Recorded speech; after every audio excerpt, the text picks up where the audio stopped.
This is Professor Blep. Welcome to another Invokation Academy Review Session where we go over all the new content in the latest patch.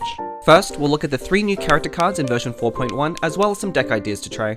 Then we'll look over the new action cards and finally end with a summary of the balance changes on existing cards. This is looking to be quite an impactful version for Genius Invocation, so let's leap right into our first new character, Dehya. Dehya's skill creates a 3U summon that does 1 pyro damage. And if a character other than Dehya is active, then once a round, you can reduce any incoming damage to that character by 1, with Dehya taking that damage instead. But if Dehya's HP is 6 or less, the damage is still reduced, but Dehya ends up taking no damage at all. On top of that, if you use her skill with the summon already active, not only does it refresh any usages, but will also immediately deal 1 pyro damage, which is quite a nice benefit over other similar summon skills. Her talent card uses her skill but does cost an additional pyro die. When equipped at the end of the round, if Dehya is at 6 or less HP, she'll heal 2 health. While that sounds pretty decent, it actually has a bit of anti-synergy with her skill. Since Dehya is already not taking any damage from her skill below 6 HP, healing back up means she'll start taking damage again, reducing the actual effect of healing from the talent. With the added cost, I'd really recommend against using this. Her burst is 2 energy and costs 4 pyro and is our first prepare burst. She deals 3 pyro damage initially, then after waiting a turn follows up with another 3 pyro. Like other 3U summons, Dehya's skill is quite strong and comes with some additional benefits. However, while her skill is pretty good, it is offset a little by a pretty lackluster burst.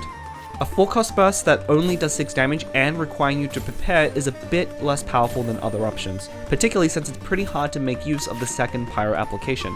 One way to think about it is to compare it to Xianling's burst, which also has the same cost and energy but does 7 total damage, as well as being much easier to utilize the multiple pyro applications. Overall, in most cases where you could be using Dehya, you might be better off using Xianling instead. Still, her 3U skill always has good synergy with other 3U skills, and I've been having success with Raiden, Dehya, and Nahida. One neat interaction is that the buff from Raiden's skill will actually apply to both hits of Dehya's burst, buffing it from 6 to 8 total damage, making it much better. If you want, you could also change out Raiden for Yae and focus less on Dehya's burst in favor of Yae's instead. Playing this deck is pretty straightforward. You're looking to put down Raiden's skill, along with Dehya's skill, and then focus on Nahida and try to burst on her. Next up, a character that has been generating quite a lot of talk, and no doubt one you've been running into quite a lot lately, Wanderer.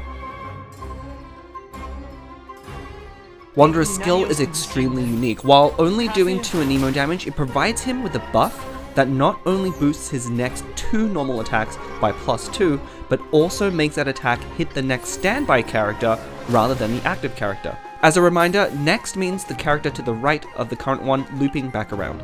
His talent uses his skill and costs an additional anemo die. When equipped, after using a buffed charged attack, switching costs 1 less die and you deal 1 anemo damage when you do. Keep in mind, while his damage buff works on any normal attack, his talent specifically only works on charged attacks, so don't get them confused. Overall though, this effect probably isn't worth including with the additional die cost, even if you do get the die back when you switch. The play pattern with Wanderer is more common to stay on him and not want to swap him quite as much, which makes his talent play not as well with the rest of his kit. His burst is 3 energy and costs 3 anemo die, dealing 7 damage, much like Chongyun's burst, but if he has any stacks left from his skill, it deals an additional 1 damage for a total of 8. Out of the 3 new characters, Wanderer is by far the one with most potential and the one I've seen the most decks with, and for good reason. Being able to hit a standby character with your attack is not only really fun, but actually really powerful, particularly on an anemo character. Normally, a common way to counterplay against swirl decks is to switch to a character without an elemental application, but with his skill, Wanderer can simply bypass hitting an active character and go for that standby character, which most likely has some aura already. You're just never safe from him. This also makes him one of the best users of the Instructor's set. This hadn't seen much play because you really needed to be able to reliably trigger reactions on a single character, and most characters can't do that. But with Wanderer's skill, he can always target someone to trigger a reaction. One other niche interaction to be aware of, there are shields or barriers that follow the active character, and Wanderer is actually able to bypass these as well by hitting standby characters. So if you're a deck that does use shields, for instance Geo-Resonance, be careful when switching characters. And we've only just been talking about his skill, we haven't even come to his powerful burst, which can easily threaten an active character and take them out in one shot. Wanderer can kind of enable a completely new strategy by himself, so I'd encourage you to experiment with him how you like. One deck that's been working pretty well though is Mona, Wanderer, Eula. With the fast swap, Mona is really easily able to ensure that Wanderer can start swirling and continue swirling into the second round. Then, once most of the other characters are down, Eula can come in, freeze remaining characters, and clean up. Another deck to try is using him alongside Shenhe and Sucrose in the Shenhe Double Anemo deck. Not only can he ensure continued swirls, but his burst also makes up for the lack of single target damage that the deck normally does struggle with. Wanderer has certainly already made a huge impact on Genius Invocation, and you better be ready to see a lot more of him to come. And last up we have Yaoyao. Her skill creates a 2U summon that deals 1 Dendro damage and also heals the character that's taken the most damage by 1. Just a reminder that taking the most damage is not always the lowest HP if you are using characters with less than 10 max HP. Her talent card uses her skill for the same cost, and while equipped, the last hit of the summon will deal 2 Dendro damage and heal for 2. While the effect is a little bit delayed, it provides quite a decent buff since her summon is only 2 uses. It's worth considering if you're building a deck around Yaoyao. Her burst is 2 energy and costs 4 Dendro, dealing 1 damage initially, but provides a 3U status that causes you to deal 1 Dendro damage when you swap, and then heal the active character for 1. While Yaoyao has a lot of Dendro application and is the first character with a summon Dendro skill, being only 2 use and 1 damage makes it a little weak despite the healing. Healing the most damaged character is often not ideal, as that character might still go down to a skill anyway. Her burst, however, is quite nice at applying Dendro, and provided you can make use of each application, can be quite effective. The healing here is also much better as it lands on an active character who you normally want to keep alive anyway. Unfortunately, a lot of existing Dendro decks are looking to be aggressive and don't necessarily need the healing. But one deck you might like to try is a summon heavy strategy with Yaoyao, Fischl, and Xianling. The goal here is just to get your summons down and trigger reactions repeatedly until your opponents are dead. Alternatively, you could also try a Yaoyao, Ocean, and Fischl build for a more defensive approach, focused on healing and then letting the summons do the work. On to the new cards, starting with a kind of new arcane card, and probably one of the most impactful changes, Fresh Wind of Freedom. When used, if your skill defeats an opposing character, you continue your turn. But wait, that sounds familiar, isn't that just Mondstadt Resonance? Correct, it's the exact same effect, but now is an arcane with 0 cost. So what happened to the old Mondstadt Resonance? Well, its effect was changed entirely. Now when used, for the rest of the round after you use a skill, you'll swap into the next character. Sound familiar as well? Yep, this is the same effect as when the crane returns. The only difference is that it works for an entire round, not just one action. Alright, let's first talk about Fresh Wind of Freedom. Obviously, Mondstadt Resonance was very powerful, and this is 1 less cost, which is even better. You do have to give up your arcane slot, but any deck that isn't currently able to use Covenant or Courtyard will undoubtedly want to run one of these, particularly now that it doesn't come with any deck building restrictions. We're probably going to see this card quite a lot going forward, and we might even see some changes to some existing popular decks that were specifically running Mondstadt characters to enable the old Resonance. So, what is going to happen to that old Resonance? Well, given that its counterpart is hardly played at all right now, I don't actually expect this to be good. Being usable more than once in a round may not even be an advantage at some times. Hopefully, we'll see this get changed sometime in the future, but for now, I avoid adding this to your deck. Okay, so now for actual new cards. We have Moonpiercer, which is a spear that adds your +1 damage, but when played, reduces the cost of the next elemental skill or talent by 2. If this sounds familiar, this is essentially the spear version of King Squire, which has proven to be quite a strong card. This card will likely see play in any deck that likes to stick on a specific spear user, and I'm particularly excited to run this alongside King Squire and Fruit with Unseen Razor. Crown of Wadatsumi is a new artifact costing 1 to equip and gains a charge for every 3 health of healing up to a max of 2. Then when the character attacks, you consume any charges you've stored to buff damage by 1. This is pretty conditional, and it doesn't help that one of the better healing cards right now, Lucky Dog, is itself an artifact. Overall, you gotta do quite a lot of work just to get what's essentially a minor damage buff, so I don't think it's worth including in your deck. Yayoi Nanatsuki is a new character card that reduces the cost to equip an artifact by 1, plus an additional 1 for each already equipped artifact. This is basically the artifact version of Master Zane.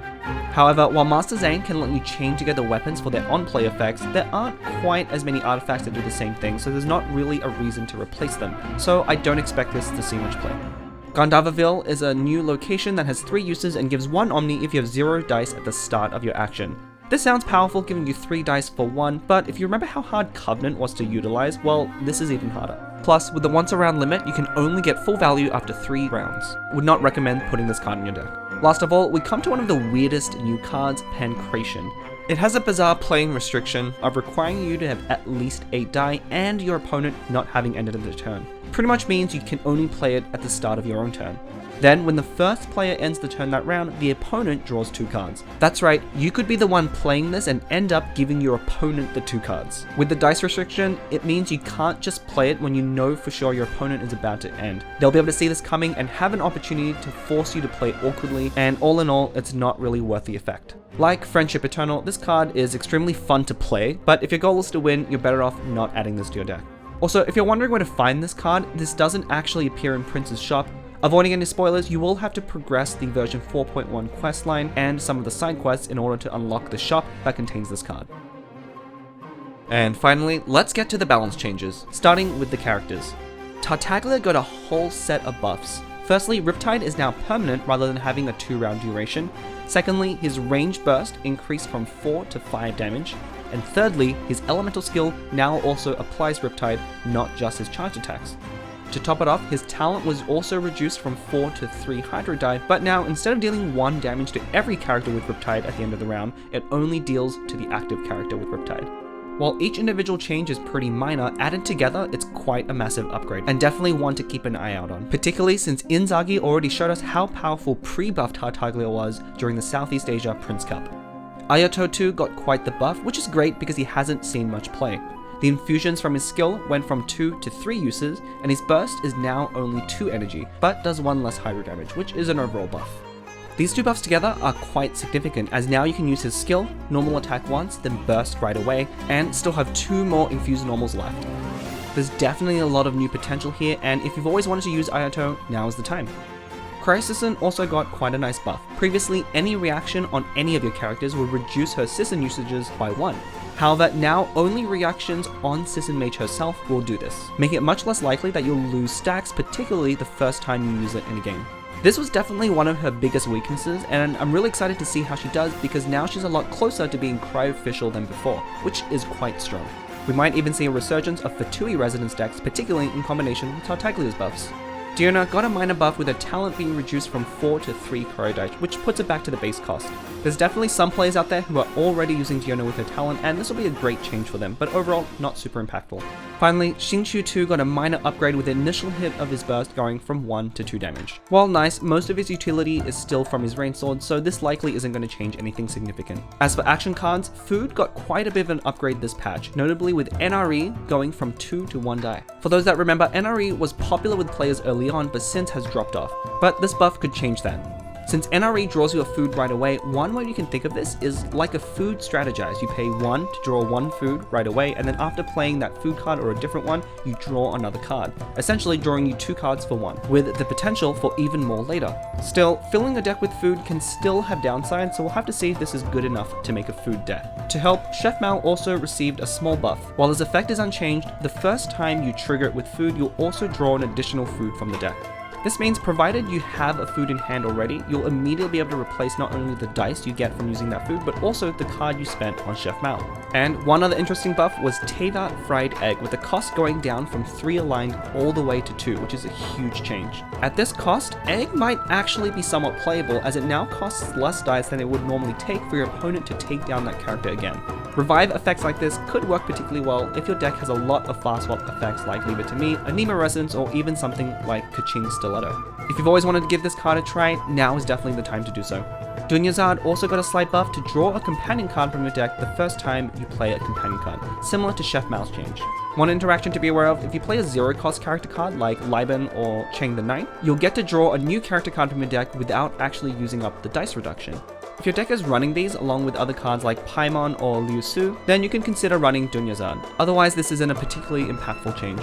Next, both Master of Weaponry and Blessing of the Divine Relics installation received a similar buff, now resetting any once around usages when moving between characters. People have been asking if this is how these cards work ever since day 1, so I'm really glad they finally made this change. In particular, reusing effects like Lucky Dog for 0 dice could be extremely powerful in the right situation. Do keep in mind though that with Master of Weaponry, the on-play effects of recent weapons like Moonpiercer won't be triggered again when you move. For that, you'll still need to rely on Unseen Razor. However, you can use these to reset effects such as the sacrificial weapons. And last of all, Emblem of Seventh Fate got a slight adjustment where the burst damage buff is only effective once around. This was most likely just due to the potential interaction with Dehya's Burst, which would have let you double up on this effect, but now you can't. Otherwise, not a significant change for most decks. That was a bit of a long one. Thanks for sticking with me to the end of the changes. Wanderer and Fresh Wind of Freedom are certainly looking to shake up the metagame going into 4.1, and I'm excited to see if any of the buffed characters or cards start making their way into decks. This is a great time to just start trying new stuff and see what sticks, so go out there, have fun, and hope you win. If you are a newer player, be sure to attend the TCG 101 series to level up your Genius Invocation game. If there's anything you'd like to see in an upcoming video, drop a comment and I'll see how I can help. Be sure to enroll in our courses by subscribing so you can be notified when a new lesson's available. Until then, class dismissed!